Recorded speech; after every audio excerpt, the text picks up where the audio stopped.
Hello दोस्तों, city nature challenge 2026 आने में अभी कुछ ही दिन बचे हैं। तो आज हम जानते हैं कि हम इस सिटी नेचर चैलेंज नागरिक विज्ञान में कैसे भाग ले सकते हैं। भाग लेने के लिए हमें आई नेचुरलिस्ट ऐप का इस्तेमाल करना जानना होगा।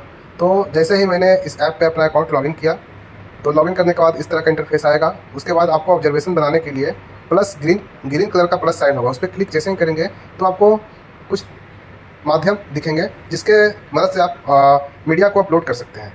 आप अपने फ़ोन से तस्वीर या आवाज़ को इस ऐप में अपलोड कर सकते हैं, दर्ज कर सकते हैं। पहला तरीका है नो मीडिया, मतलब कि आपने किसी जीव को देखा लेकिन आप उसकी तस्वीर नहीं ले सके किसी कारणवश, या आपके पास तस्वीर नहीं है लेकिन आप कंफर्म है कि आपने उस जीव को देखा है। तो नो मीडिया में सिलेक्ट करके आप उस जीव का जो नाम है ना, चाहे वो पौधा हो, चाहे इंसेक्ट हो, या कोई मैमल हो या बर्ड हो, तो यहाँ पर आप उसका नाम अगर आप जानते हैं, जैसे कि मैंने कॉमन मैना देखा, तो कॉमन मैना मैंने देखा लेकिन मेरे पास उसकी तस्वीर नहीं है, तो कॉमन मैना को हम सिलेक्ट कर लेंगे यहाँ पर, है ना। या इसके लिए इंटरनेट ऑन होना चाहिए और आपको लोकेशन भी उसी जगह का आपको सिलेक्ट करना पड़ेगा। तो इसके लिए आपको मीडिया सिलेक्ट करने के लिए भी आपको परमिशन देना पड़ता है, लेकिन और लोकेशन सिलेक्ट करने के लिए आपको अपने ऐप को परमिशन देना होगा।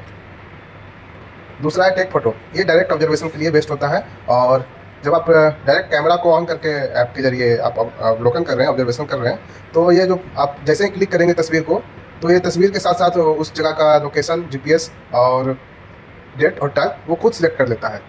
तो इससे ऑब्जर्वेशन बनाना और आसान हो जाता है। तीसरा है चूज मीडिया। इसके लिए भी आपको ऐप को परमिशन देना पड़ेगा अपने फाइल में जाने के लिए, गैलरी में जाने के लिए, और गैलरी से आप उस तस्वीर को सिलेक्ट कर सकते हैं। लेकिन अगर आपका फोटो जियो टैग नहीं था तो उसके लिए आपको डेट, टाइम और जीपीएस लोकेशन आपको खुद सिलेक्ट करना पड़ेगा मैप पे जाके। तीसरा है रिकॉर्ड साउंड। अगर कोई चिड़िया गा रही है, उसकी आवाज़ को भी आप मर्लिन ऐप का एक और पक्षी को पहचान करने के लिए मर्लिन बर्ड आईडी ऐप है, उसका इस्तेमाल करके आप पक्षी की पहचान कर सकते हैं। साथ में उसका आवाज़ को यहाँ से रिकॉर्ड कर सकते हैं, रिकॉर्ड साउंड पे क्लिक करके। या आपके फ़ोन में कोई आवाज़ है, अपने फ़ोन के डायरेक्ट रिकॉर्डर से रिकॉर्ड किया उस आवाज़ को, तो आप जाकर गैलरी में भी उस साउंड को पे क्लिक करके आप यहाँ अपलोड कर सकते हैं, और साथ में उसकी जो आईडी है, पहचान है, वहाँ पर आप सजेस्ट कर सकते हैं, सिलेक्ट कर सकते हैं। अगर जैसे कि आप कोई ऑब्जर्वेशन करते हैं लेकिन आपको नहीं पता है कि वो कौन सा स्पीसीज है, तो यहाँ पर ऐप है जो कि आपको मदद भी करता है। जैसे कि मैंने एक कैमरा अपने गैलरी से एक बर्ड की तस्वीर में सिलेक्ट करता हूँ और मैं पूछता हूँ कि ये कौन सी स्पीसीज है। इसके लिए मुझे इंटरनेट का परमिशन देना होगा। जैसे मैं इंटरनेट का परमिशन दूंगा तो यह सर्च करेगा ये कौन सा स्पीसीज है। तो यहाँ पर आ रहा है जीटिंग सिस्टिकोला। अगर आपको नहीं पता है कि जीटिंग सिस्टिकोला है या टॉनी ग्रासबर्ड है, स्कैटर्ड ग्रासबर्ड है, तो कम से कम आप सिस्टिकोला को सिलेक्ट कर सकते हैं, है ना। जीनस लेवल तक या फैमिली लेवल तक आपको सिलेक्ट कर सकते हैं। लेकिन जैसा मैं देख रहा हूँ ये जीटिंग सिस्टिकोला ही है, क्योंकि मैं पहचान कर लेता हूँ। यहाँ पर आपको लोकेशन, आप जब गैलरी से फ़ोटो को आप अपलोड कर रहे हैं तो यहाँ पर लोकेशन नहीं है इसमें, क्योंकि वो जियो टैग नहीं है, वो फ़ोटो कैमरा से क्लिक किया गया है। तो यहाँ पर मुझे लोकेशन को क्लिक करके यहाँ पर सर्च करके उस लोकेशन को सिलेक्ट करना पड़ेगा। इसके लिए ऐप को परमिशन भी देना पड़ेगा लोकेशन के लिए। तो ये परमिशन, आप अगर परमिशन इसको प्रोवाइड करा देंगे तो ये मैप भी है जो काम करता है। फिर आपको लास्ट में आपको अपलोड ग्रीन कलर का जो गुड का साइन है उस पर क्लिक करेंगे, डन कर लेंगे। तो लोकेशन के साथ साथ आप लोकेशन को, विजिबिलिटी को भी प्राइवेट भी रख सकते हैं अगर कोई सेंसिटिव स्पीसीज है, इंडेंजर्ड स्पीसीज है।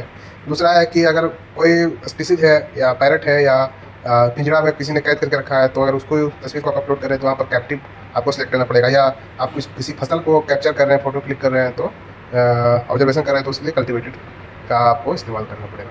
और जैसे ही अपलोड करेंगे तो CNC प्रोजेक्ट में शामिल हो जाएगा। लेकिन जैसे ही आप इसको अपलोड करेंगे, ये आपका ऑब्जर्वेशन है जो कि आपके डैशबोर्ड पे वो दिखेगा इस तरह से, है ना। उसके बाद आपका ऑब्जर्वेशन का भी ग्रेडिंग है, डेटा क्वालिटी। जैसे कि कैजुअल, अगर आपने ऑब्जर्वेशन में डेट या लोकेशन आपने उसमें नहीं सिलेक्ट किया है तो कैजुअल रह जाएगा।